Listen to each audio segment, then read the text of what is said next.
Hello বন্ধুরা, তোমাদেরকে একটা ছোট্ট আপডেট দিতে চাইছি। যারা যারা এখন মোবাইল কিনতে চাইছেন তারা কিছুদিন ওয়েট করো। বিগ বিলিয়ন ডে শুরু হচ্ছে ফ্লিপকার্ট থেকে, আর Amazon great Indian festival Amazon থেকে যে শুরু হয়।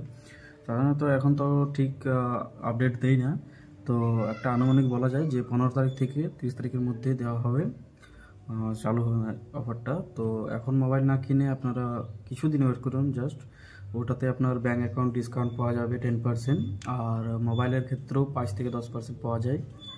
তো এখন না কিনে সেই টাইমে যদি কিনেন তাহলে আপনাদের কিছু টাকা বাঁচবে। আর যদি এটা রিভিল এখন হয় না, যখনই রিভিল করবে যে ক তারিখ থেকে এক্স্যাক্টলি চালু হবে ডেটটা, এখন তো শুধু কামিং সুন লেখা হচ্ছে, আর অন্য কিছু দেয় না সেরকম আপডেট। তো ঠিক আছে, যদি দেয় তো আমি আপডেট দিয়ে দেবো।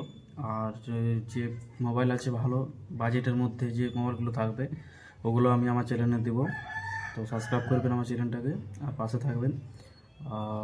যেমন একটা বাজেট অনুযায়ী, যেমন 10 থেকে 15 হাজারের মধ্যে বা 15 থেকে 20 হাজারের মধ্যে, 20 থেকে 25 হাজারের মধ্যে বাজেট অনুযায়ী আমি মোবাইলের লিঙ্ক শেয়ার করে দেবো, যেটা ভালো হবে টপ 5-এর মধ্যে। এমন না যে হয়তো মোবাইল ভালো না আপনারা নিয়ে নেবেন। মোবাইল কারণ এমন একটা জিনিস বটে, আপনারা বারবার নিতে পারবেন না। আমরা সবাই মোবাইল নিই, তাই একবার দেখে শুনে ভালোভাবে কোনটা ভালো হবে কোনটা খারাপ হবে প্রথমে যাচাই করে তারপরে আমি লিঙ্কগুলো শেয়ার করবো আমার চ্যানেলে। তো আপডেট করে আমি প্রায় দিয়ে থাকবো। আমার চ্যানেলটাকে সাবস্ক্রাইব করতে ভুলবেন না। তো ভাই, এইটা একটা আপডেট দেওয়ার ছিল। তো ঠিক আছে, নেক্সট ভিডিওতে আমি আপনার জন্য টপিক দেখছি।